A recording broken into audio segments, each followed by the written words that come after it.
Jadi sudah menjadi protap bahwa orang sakit ini obatnya harus ini, yang memang mereknya ini. Padahal kita tahu merek ini tidak cocok dengan si diagnosis ataupun si keluhan Hah? pasien itu. Emang bisa begitu? Bisa karena memang tidak ada pilihan. Misalnya rumah sakit itu dia punya daftar obat A, B, C sampai Z. Tapi kita tahu nih obat ini nggak cocok. Tapi karena memang adanya obat itu di rumah sakit itu ya dengan terpaksa tuh kita kasih.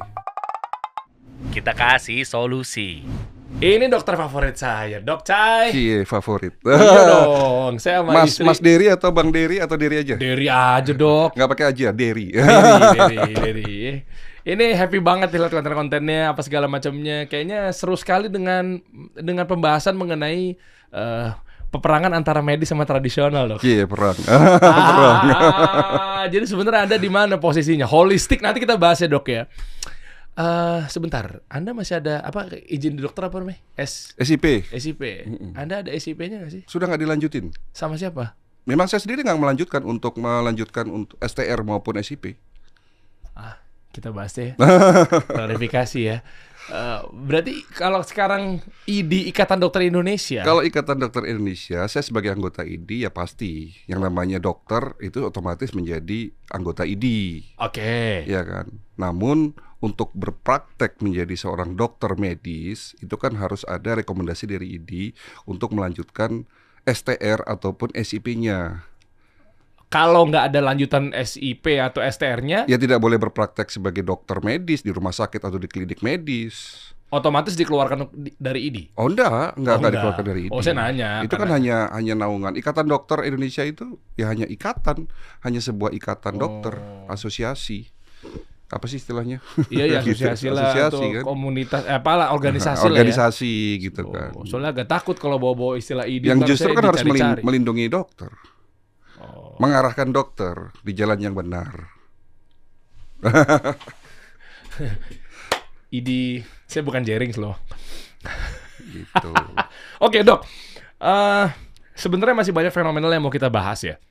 Siap. Ya, nanti satu-satu kita runut lah ya. Dok Cai, monggo lah mau mulai dari mana. Tapi saya butuh Anda bantu saya terkait karena saya punya anak yang masih kecil-kecil. Usia anak saya paling besar. Saya punya anak 4 gitu ya. Paling besar 7, 5, 3, 0 bulan maksudnya.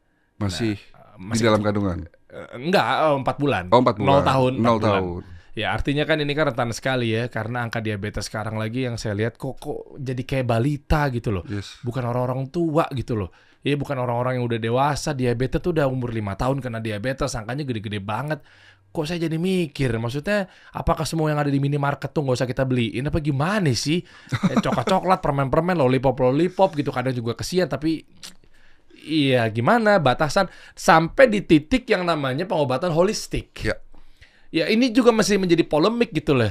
Maksudnya dokter kan identik dengan medis, obat-obatan kimia. Berarti Anda nggak ngasih resep obat kimia? Sudah 20 tahun Dok Cai tidak meresepkan obat kimia. Wah. Lah memang kalau Obat dokter- yang berbasis kimia. Dokter itu harus kimia. Dokter tidak harus kimia sebetulnya. Peraturannya? Dan tidak ada aturan itu. Sebetulnya seperti itu. Tetapi prakteknya, nah ini yang kadang-kadang ya begitu. Begitunya apa? Ya kita mulai deh kalau gitu. Oke. Ya, sabar teman-teman ya kita pastikan ya sebenarnya holistik ini gimana sih? Apakah masih ada medisnya? Apakah totally herbal, alami, tradisional, gitu loh Dok ya? Jadi kita kan sering lihat tuh di sosial media ya, bahwa banyak benturan antara kubu medis konvensional dan tradisional. Oke. Ya. Nah, saya tuh punya misi mengakurkan keduanya. Wah, oke. Karena semua ilmu baik. Tidak ada yang lebih baik dan tidak ada yang buruk. Semua ilmu yang ada di dunia ini kan semua datangnya dari Allah. Ya. Cuman oknumnya saja yang mengejawantahkan yang salah. Seperti itu, ya kan? Jadi holistic integrated medicine adalah gabungan antara pengobatan medis konvensional dan tradisional. Ya, basicnya apa ya? Saya belajar dari ilmu kedokteran, medis. Saya lulusan kedokteran, kan begitu. Predikat dokter melekat seumur hidup buat saya. Walaupun saya anggaplah saya dikeluarkan dari ID atau memang saya tidak SIP, tidak ada SIP, tetapi predikat dokter kan melekat. ya, seperti predikat ustadz dan lainnya kan gitu. Nah, ilmu kedokteran medis itu baik, tapi ada juga yang tidak baik. Ya, ada juga kekeliruannya, saya katakan. Begitu juga tradisional. Ada yang baik, ada yang juga tidak baik. Nah, yang baik-baik kita ambil, yang tidak baik kita hilangkan. Yang tidak baik itu apa? Salah satunya yang tidak sesuai dengan hukum Islam. Contoh. Ya, contoh misalnya kalau tradisional memakai darah, ya jelas itu tidak baik. Misalnya seperti itu. Kekurangan dari tradisional apa? Dia empiris sifatnya. Tidak ada sains yang jelas. Bahkan kalaupun ada penelitian, ya sifatnya masih in vitro. Ya tidak sampai pada uji klinis pada manusia. Ya, itu yang menjadi alasan dunia kedokteran medis. Kalau sakit jangan pakai herbal karena belum ada uji klinisnya. Tapi kita kan tidak seperti itu. Kita melihatnya bahwa sekarang dunia sudah berubah. Dunia kedokteran itu kan sekarang sudah berubah. Bukan lagi hanya sekedar medis yang memang mengutamakan pengobatan dengan cara obat berbasis kimia. Tetapi herbal di luar sana pun sudah berkembang pesat. Banyak teknologi ditemukan. Banyak obat herbal yang sudah standar farmasi yang sudah ada uji klinis. Tapi kan image herbal kan jadul. Kok jadi akhirnya ditemukan? Bukan herbal memang DNA-nya dan sifat aslinya adalah alami. Herbal itu tanaman. Kalau bahasa aslinya, bahasa harfiahnya, herbal itu tanaman obat. Kok ditemukan? Bukan, maksudnya ditemukan teknologinya. Oh, oke. Paham ya? Contoh misalnya gini deh, ilustrasinya gini. Kita tahu bahwa kayu manis itu sehat, itu bagus, itu untuk kanker. Cuman kalau kita bicara penyakit kanker, lalu konsumsi kayu manis, ya nggak akan bisa untuk nyembuhin penyakit kanker yang sudah stadium 3-4. Caranya? Caranya kayu manis ini harus diekstrak sehingga mendapatkan senyawa aktif. Oh, I see. Karena di dalam kayu manis itu ada senyawa aktif yang bisa membunuh sel kanker.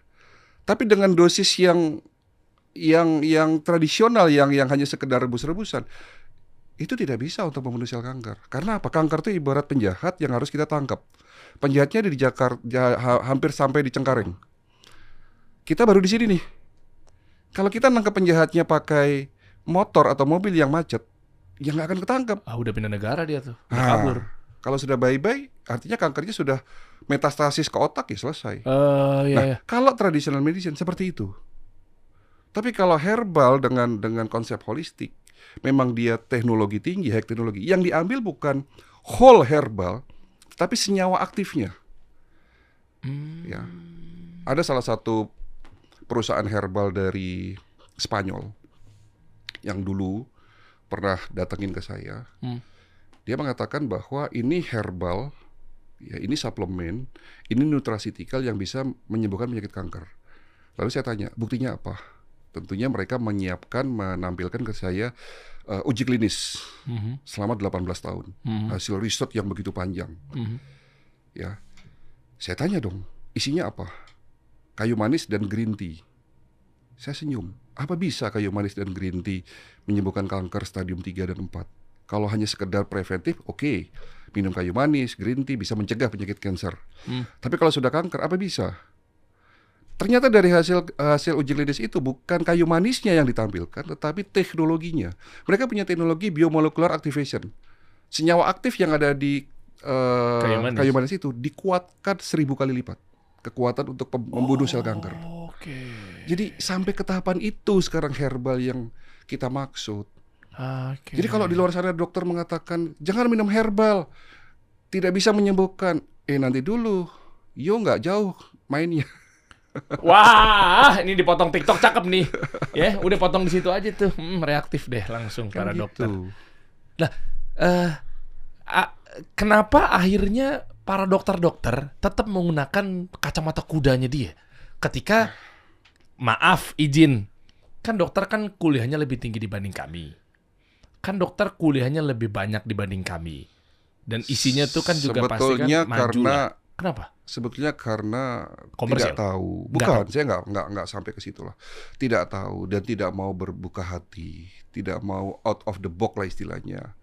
Ya, yang namanya dokter, kamilah para praktisi, para dokter yang memang kesehatan, kami yang paling jago, kami yang paling tahu. Wah, kan seperti itu.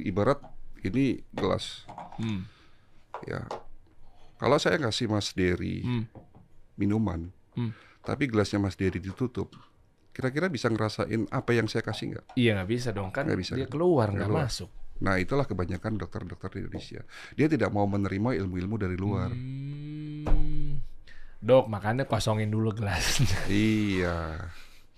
Oh gitu.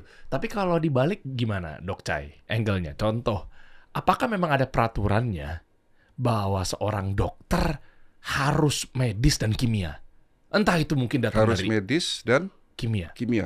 Harus kimia lah. Resepnya. Apakah dari undang-undang dari mungkin, maaf, kementerian atau Ikatan Dokter Indonesia, atau seakan-akan dokter tuh sama dengan kimia? Terus terang untuk undang-undang yang terbaru saya nggak begitu paham ya dengan isinya. Tetapi yang jelas saya sudah sering berbenturan dengan dinas kesehatan yang dimana mereka punya statement, dokter kalau mau buka praktek medis ya harus SIP, harus ada rekomendasi dari ID. Oke. Ya, dan harus mengikuti sesuai dengan apa yang Prosedur. prosedur lah, meresepkan obat kimia. Tapi kalau dokter ingin meresepkan obat